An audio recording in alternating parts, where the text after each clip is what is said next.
कोई भी अपराधी कितना भी शातिर क्यों ना हो, कहते हैं कि जब कभी अपराध होता है तो कोई ना कोई उससे गलती ज़रूर होती है। आज की जो सच्ची घटना मैं आपको सुनाने जा रहा हूँ, इस सच्ची घटना में अपराधी बहुत ही शातिर किस्म का था, लेकिन एक चूक वो करके जाता है और जिस चूक को वो करके जाता है उस चूक की गूंज पूरी दिल्ली में गूंज जाती है। लोग सोचने पर हैरान थे, परेशान थे कि आखिरकार 10 के नोट से कैसे 2 कत्ल जो हुए हैं उनका राज खुल जाता है। वाकई आप सुनेंगे तो आप भी हैरान रह जाएंगे, सोचने पर मजबूर हो जाएंगे कि रिश्तों का जो कत्ल हो रहा है छोटी छोटी ज़रूरतों के लिए, वो शायद नहीं होना चाहिए। आदाब, नमस्कार, सत श्री अकाल। मैं उस्मान सैफ़ी। आज की जो सच्ची घटना मैं आपको सुनाने जा रहा हूँ, ये सच्ची घटना है राष्ट्रीय राजधानी क्षेत्र का एक इलाका है पालम गाँव।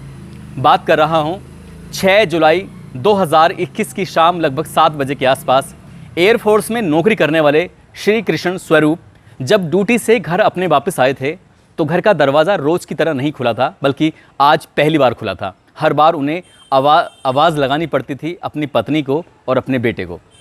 दरवाज़ा अपना आप खुल जाता है। जैसे ही वो घर के अंदर जाते हैं तो पत्नी मरी हुई पड़ी थी और कुछ ही दूर जाकर देखते हैं तो बेटा भी मरा हुआ पड़ा था। पूरी तरह से खून से नहाए हुए थे। आखिरकार इनको किसने मारा है, किसने नहीं मारा, एक बड़ा सवाल था। लेकिन ये जानना चाहता ज़रूर था उसका पिता, उसका पति, लेकिन वो बेहोश होकर जब ज़मीन पे गिर जाता है, कुछ क्षणों के बाद जब उसको होश आता है तो बस ज़ोर ज़ोर से चिल्लाने लगता है। उसकी चीखों की आवाज़ सुनने के बाद, उसके चिल्लाने की आवाज़ सुनने के बाद जो कंपाउंड में लोग रह रहे थे वो भी दौड़ते हुए आ जाते हैं। आखिरकार श्री कृष्ण स्वरूप के घर में क्या हुआ है क्या नहीं, क्योंकि यहाँ पर 3 लोग रहते हैं। श्री कृष्ण स्वरूप जो कि एयरफोर्स में हैं, उनका बेटा गौरव जिसकी उम्र लगभग 27 साल के आसपास है, प्राइवेट नौकरी करता था, लेकिन नौकरी छूट जाने के बाद वो अपने माता और पिता के साथ ही रहता था। साथ ही उनकी माँ हैं बबीता जिसकी उम्र लगभग 52 साल के आसपास है। एक बेटी है जिसकी शादी हो चुकी है और वो यूएस में सेटल्ड है। ये खबर जब अखबारों के माध्यम से, सोशल मीडिया के माध्यम से और धीरे धीरे आग की तरह फैलती है तो लोग सोचकर हैरान थे कि इस शरीफ परिवार पर किसकी नज़र लगी है, किसने इस घटना को अंजाम दिया है। तुरंत ही पुलिस भी मौके पर पहुंच जाती है और पुलिस अपने स्तर से मामले की जांच करती है। पूरी रात निकल जाती है। जब घर वालों से पूछा जाता है, पड़ताल की जाती है तो पता चलता है घर के अंदर सीसीटीवी कैमरे लगे हुए थे, लेकिन उसके सीसीटीवी कैमरे की डीवीआर मौके से गायब था। आखिरकार कौन वो व्यक्ति है, किसने इस घटना को अंजाम दिया है, वही सवाल जो बना हुआ था। घर को खंगालने की कोशिश करते हैं, देखते हैं तो लग रहा था, ऐसा प्रतीत होता था जैसे घर के अंदर जो जेवरात या सामान रखे हुए थे उनको चोरी करने की कोशिश की गई है। यहाँ पर लूट को अंजाम दिया गया है और लूट का विरोध करने पर ही शायद ये घटना हुई है। पुलिस इस मामले की पड़ताल में जुटी हुई थी और वो हर कोशिश कर रही थी कि आखिरकार किसने इस हत्या को अंजाम दिया है। जिसने भी हत्या को अंजाम दिया था वो इस घर में आया था और आकर चला गया। ये बात जानने के लिए पुलिस ने 200 से ज़्यादा लोगों से पूछताछ की और पूछताछ करने के बाद 24 घंटे से ज़्यादा का समय बीत जाता है, लेकिन पुलिस के हाथ कोई सुराग नहीं लगता। पुलिस ये मान चुकी थी ये बहुत परफेक्ट मर्डर है। हत्यारा कौन है, बहुत ही शातिर किस्म का व्यक्ति है, लेकिन कहते हैं कि शातिर कितना भी हो लेकिन कोई ना कोई गलती ज़रूर करता है, और वो गलती थी जो कि बहुत जल्दी पकड़ में आने वाली थी। जब पुलिस ने ये जानने की कोशिश की कि वो किस वाहन से इस पालम गांव में आया था, तो ये पता चलता है कि उस कॉलोनी में, क्योंकि वाहन से नहीं आया था बल्कि पैदल गया था, एक सीसीटीवी कैमरे में 4 सेकंड की एक वीडियो मिल जाती है। उस वीडियो को लेकर 4 सेकंड का एक लड़का है जिसने ब्लू कलर की जैकेट पहनी हुई थी, सर को ढका हुआ है और वो छुपता हुआ, अपने चेहरे को छुपाता हुआ, अपनी बॉडी को छुपाता हुआ, अपनी बॉडी लैंग्वेज को छुपाता हुआ वो यहाँ से निकल रहा है। और 4 सेकंड पुलिस के लिए काफ़ी नहीं थे। पुलिस वाले परेशान हो जाते हैं और पुलिस वाले फिर रोड पर खड़े हो जाते हैं। रोड पर खड़े होने के बाद एक व्यक्ति जिसका जो ई रिक्शा चलाता है वो व्यक्ति वहाँ से गुजर रहा था, उसने पूछा कि आखिरकार यहाँ पुलिस क्यों है। तभी उसे अखबार और सोशल मीडिया के माध्यम से पता चलता है कि यहाँ पर पालम गांव में कल एक मर्डर हुआ था। यानी 24 घंटे से ज़्यादा का समय बीत जाता है और वो व्यक्ति ई रिक्शे वाला बहुत ही मामले को गंभीरता से लेता है और सीधा वो एसएचओ के पास जाता है। कहता है, साहब होना हो, मुझे ऐसा लगता है कि एक व्यक्ति मेरे ई रिक्शे में बैठ कर गया था, मुझे लगता है कि शायद उसने ही इस घटना को अंजाम दिया था। पुलिस वाले पूछते हैं कि कैसे कह सकते हो, तो वो बोलता है कि साहब मैंने उसको मेट्रो स्टेशन छोड़ा था और उसके शरीर पर खून के धब्बे लगे हुए थे, ब्लड लगा हुआ था। मैंने उससे पूछा कि भाई तुम्हारे शरीर पर जो ब्लड लगा हुआ है आखिरकार ये ब्लड कहाँ से आया। तो वो कहता है कि मैं सोसाइटी से निकल रहा था, चैनल के अंदर मेरा हाथ दब जाता है, खून निकल आता है, लेकिन वो अपना हाथ नहीं दिखाता।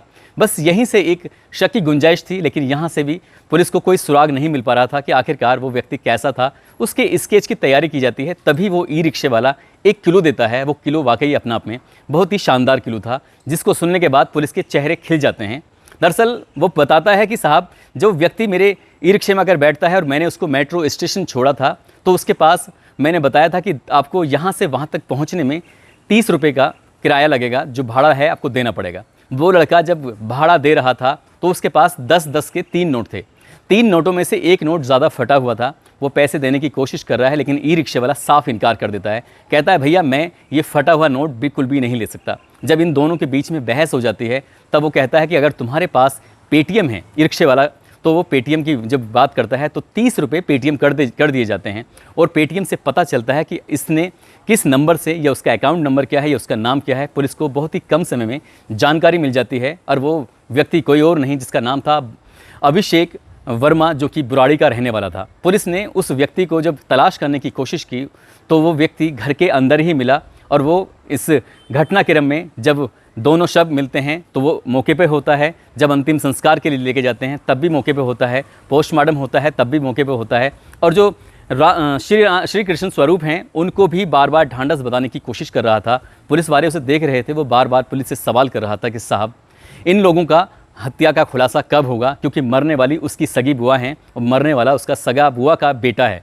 पुलिस वाले हैरान थे कि कातिल हमारे इर्द गिर्द ही घूम रहा था और उसको हम पहचान नहीं पाए। पुलिस ने जब उससे सख्ती से पूछताछ की तो उसने चौंकाने वाली बात बताई। वो कहता है कि 6 जुलाई 2021 को वो अपनी बुआ के घर यहाँ पर आया। बुआ से कहा, बुआ खाना बना दो। खाना खाने की बात कही, बुआ ने खाना बनाया और वो बैठकर तीनों पिक्चर देखने लगते हैं, कि बुआ और फुपेरा भाई और वो लड़का। जब तीनों पिक्चर देखने लगते हैं, पिक्चर देखते देखते बुआ उससे कहती है कि तूने मेरे 50,000 रुपये जो उधार लिए हैं, आखिरकार कमबख्त कब देगा। यानी कि बुआ उसको गालियां देके बात कर रही थी, निठल्ला से लेके तमाम तरह की ऐसी बात कर रही थी कि उस लड़के को बहुत ज़्यादा गुस्सा आने लगता है। इसी बीच में जो उसका भाई गौरव है, वो जाकर किसी कमरे में लेटा था या बैठा था वो, लेकिन इस टाइम वो अपनी माँ के साथ नहीं था।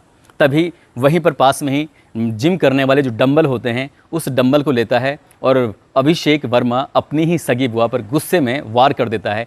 एक के बाद एक वार करता है तो बुआ की चीख निकल जाती है, और चीखें सुनने के बाद उसका फुपेरा भाई गौरव भी मौके पर आ जाता है, और क्योंकि वो इस घटना का एकमात्र चश्मदीद गवाह होता है। अभिषेक वर्मा उस पर भी हमला करता है, उसी डंबल से उसकी भी हत्या करके वहाँ से निकल जाता है, और साथ ही कुछ ऐसे काम करता है जैसे कि लूट दर्शाई जा सके, पुलिस का ध्यान भटकाया जा सके। लेकिन पुलिस बहुत तेज़ होती है। अगर पुलिस चाहे तो 7 ज़मीन की तह के अंदर से भी कातिल को ढूंढ के निकाल सकती है, और कातिल कितना भी शातिर हो, वो हमेशा कोई ना कोई गलती करता है। और एक चूक ने, यानी कि 10 रुपये के फटे हुए नोट ने इस घटनाक्रम का खुलासा कर दिया। पुलिस ने आरोपी को गिरफ्तार करके जेल भेज दिया। और जब इस घटनाक्रम का खुलासा होता है तो लोग हैरान थे, परेशान थे कि आखिरकार ऐसा कैसे हो सकता है। अगर ये कोई बात थी तो अभिषेक वर्मा को अपने फूफा से शिकायत करनी चाहिए थी, अपने फुपेरे भाई से शिकायत करनी चाहिए थी, घर पे नहीं आना चाहिए था। बार बार घर पे आना और बुआ का ताना मारना, शायद ये बात हद से आगे बढ़ गई थी, और एक नहीं बल्कि 2 कत्ल हो जाते हैं। पुलिस ने इस मामले में कम से कम समय में चार्जशीट लगाकर आरोपी को गिरफ्तार करके जेल भेज दिया है, और इसमें अभी तक कोर्ट का कोई फैसला नहीं आया है। लोगों की मांग है कि इसमें आरोपी को सख्त से सख्त सज़ा मिलनी चाहिए। दोस्तों, इस घटनाक्रम को सुनाने का उद्देश्य किसी को परेशान करना नहीं है, बल्कि आपको जागरूक करना है, आपको सचेत करना है। और जाते जाते कुछ लोगों का जन्मदिन है, जिसमें सूरज है, अंकित कुमार है, विमलेश पंडित है, सूरज आजमगढ़ से है। इनको जन्मदिन की बहुत सारी शुभकामनाएं। इसरार भाई हैं, गुलावठी के रहने वाले हैं। इन्होंने अपील की थी इनका नाम लिया जाए। ठाकुर दीपक गुजर और विनोद सिंह, निशांत मारू, विशाल, अनिरुद्ध, सुलेमान, विनय, सिराज, अशब, रोहित शर्मा, अंकु यादव, मनोज यादव, हरजेश उपाध्याय, बबलू राठी, दिव्या, आलोक कुमार शर्मा, खुर्जा बुलंदशहर। आज इनका भी जन्मदिन था। इनको जन्मदिन की शुभकामनाएं। और बाकी इनसे पहले जो लोगों ने नाम लेने की अपील की थी, उनका बहुत बहुत शुक्रिया। उन सभी का बहुत बहुत धन्यवाद। आप सब अपना ख्याल रखें, सुरक्षित रहें। जय हिंद, जय भारत।